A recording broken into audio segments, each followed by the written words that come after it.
আসসালামু আলাইকুম রহমতুল্লাহি ওবারাকাতু। প্রিয় ভাই ও বন্ধুরা, কেমন আছেন? আশা করি সবাই ভালো আছেন। দেশ ও প্রবাস থেকে যারাই এই মুহূর্তে ভিডিওটি দেখতেছেন, আমার পক্ষ থেকে রইল আপনাদের জন্য আন্তরিক মোবারকবাদ। আমি চাই আপনারা সবসময় ভালো থাকেন, যে যে দেশেই থাকেন না কেন, যে কাজই করেন না কেন, আপনারা যেন সবসময় ভালো থাকেন। আল্লাহ তাআলা রব্বুল আলমিনের কাছে এই প্রার্থনাই করি, প্রিয় মালিক যেন আপনাদেরকে সবসময় ভালো রাখে সর্বদা। তো প্রতিদিনের মতো আজকে আবারও চলে আসলাম নতুন একটা ভিডিও নিয়ে। যে ভিডিওতে থাকবে গুরুত্বপূর্ণ কিছু তথ্য। আমি আপনাদেরকে আপনাদের চোখে আঙুল দিয়ে দেখিয়ে দিব যে আসলে এই সমস্ত মেয়েদের কাজই হচ্ছে প্রতিবেদন নামে ডিজিটাল ভিক্ষা করা। আর যেই সমস্ত ইউটিউবারগুলো এই ভিডিওগুলো করে তারা হচ্ছে এক নম্বর দালাল। তো আজকে যাকে নিয়ে ভিডিও করব সেই মেয়েটা দাবি করতেছে সে ভালো নেই এই শীতের সময়ে। সে ভালো নেই সেই মেয়েটার। এবং কি যেই সাংবাদিকটা ভিডিও করছে, ও তো সাংবাদিক না, ও তো আসলে বৈধ মায়ের অবৈধ সন্তান। সাংবাদিক বলেও ওদেরকে লস হবে, আসলে গুনাহ হবে আমার। কেননা সাংবাদিকের পেশাটা এমন একটা পেশা, সবসময় সত্য প্রচার করে সাংবাদিক, অরিজিনাল সাংবাদিক যারা। আর যারা ডুপ্লিকেট তারা কখনোই সত্য প্রচার করে না। তো যে সাংবাদিকের মতো যারা করতেছে, এ বলতেছে যে আসলে কি করলে আপনার ভালো হবে বা কি করলে আপনি ভালো থাকতে পারবেন, তখন সে মেয়েটা বলতেছে যে একটা মনের মানুষ পেলে আসলে আমি ভালো থাকতে পারবো, সুস্থ থাকতে পারবো। আগে আপনার ভিডিওটা লক্ষ্য করেন। এই যে অনেক কষ্ট ভাই। অনেক কষ্ট। এর কি আগে করলে একটা কষ্ট দূর হবে? একটা ভালো মানুষ পাশে থাকলে যোগাযোগ ব্যবস্থা আছে কোনো? অবশ্যই নাম্বার দেওয়া থাকবে, ওই নাম্বারে যোগাযোগ করবে আমার সঙ্গে। আমার একটা কথাই বলা, একটা ভালো মানুষ যেমন আমার পাশে দাঁড়ায়। আমার অনেক কষ্ট। আশা করি মন দিয়ে এই মেয়ের কথাগুলো শুনছেন যে আসলে এই মেয়েটা কি বললো। এখন আপনাদের কাছে আমি আসলে একটা আপনাদের বিবেকের কাছে আমি প্রশ্ন রেখে যাই যে এই সমস্ত মেয়েগুলো যে ভিডিওর সাথে জড়িত, যে অপকর্মের সাথে জড়িত, এই অবৈধ কাজের সাথে যে মেয়েগুলো জড়িত বা যেই ছেলেগুলো জড়িত, এরা কি আসলে বৈধ মায়ের অবৈধ সন্তান? আমি মনে করি বৈধ মায়ের অবৈধ সন্তান এগুলো। কেননা ওরা কখনোই বৈধ সন্তান হতে পারে না আমি মনে করি। কেননা মা তো খারাপ না, যেহেতু মাকে আমি দেখি না, তার মানে মাকে আমি তাকে নিয়ে আমি বলতে পারি না। কিন্তু এই সমস্ত ইউটিউবারগুলো প্রতিনিয়ত, আল্লাহ 30 দিন এমন কোনো দিন নেই যে এই সমস্ত ইউটিউবারগুলো আসলে ভিডিও আপলোড না দেয়। প্রত্যেকটা দিন ভিডিও আপলোড দেয়, যাতে ওদের ইনকাম তো ভালো হইতেছে, তাহলে আসলে ভিডিও আপলোড দিলে সমস্যা কি? আর ওদের ভিডিও বানাইতে তো আসলে লাখ টাকা খরচ হয় না।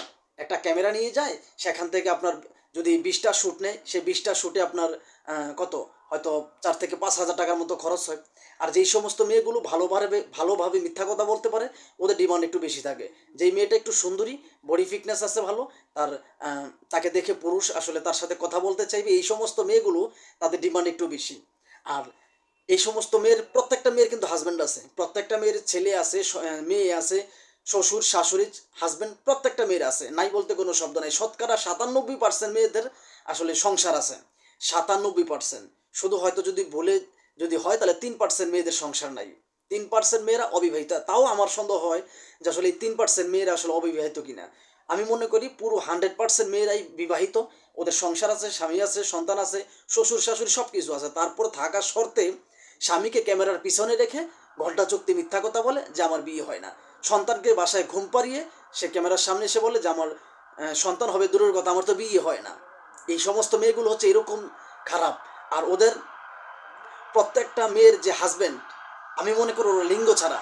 কারণ লিঙ্গ ছাড়া যদি না হতো, তাহলে নিজের স্ত্রীকে দিয়ে কীভাবে হাজার হাজার মানুষের সামনে প্রেজেন্ট করতেছে, কিভাবে সম্ভব?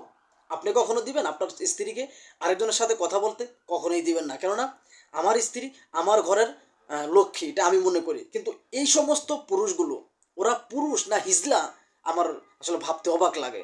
যদি হিজলাই যদি না হতো, তাহলে কিভাবে তার নিজের স্ত্রীকে দিয়ে ভিডিও করায় মানুষের সামনে, যাতে তার চেহারা দেখায়? আরে আমি তো মনে করি ওদের যে স্ত্রীগুলো, তাদেরকে অন্যজনের বিছানায় দিতেও এরা দ্বিধাবোধ করবে না।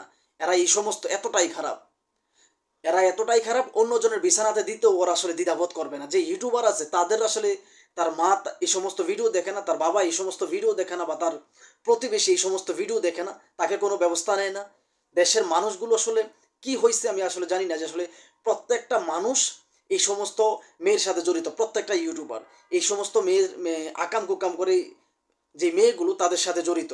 একটা সময় ছিল যারা দেহ ব্যবসা করতো, এই মেয়েগুলো এই ভিডিওগুলো করতো। কিন্তু বর্তমান সময়ে আপনার দেখি অনেক মেয়েগুলো করে। ওদের আসলে মরার চিন্তা আছে কি না আমার খুব কষ্ট লাগে, জানতে ইচ্ছা হয়। আমার প্রবাসী ভাইয়েরা দিন রাত পরিশ্রম করে টাকা ইনকাম করে, আর এই সমস্ত যৌনকর্মীর মেয়েগুলো সেখান থেকে আপনার বিভিন্ন ধরনের কথা বলে ফুসলিয়ে ফাসলিয়ে সে ভাইদের কাছ থেকে টাকা ধান্দা করে নিয়ে যায়।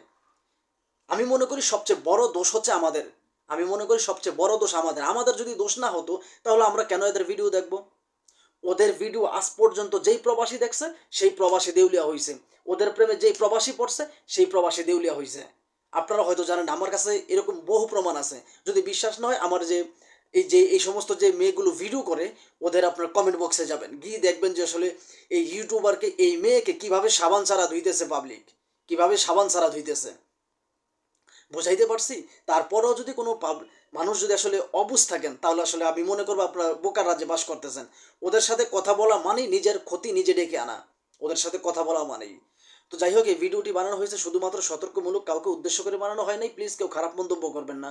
ভিডিওটি ভালো লাগলে লাইক, কমেন্ট, শেয়ার এবং চ্যানেলটি সাবস্ক্রাইব করে আপনাদের পাশে থাকার সুযোগ দিবেন। খোদা হাফেজ।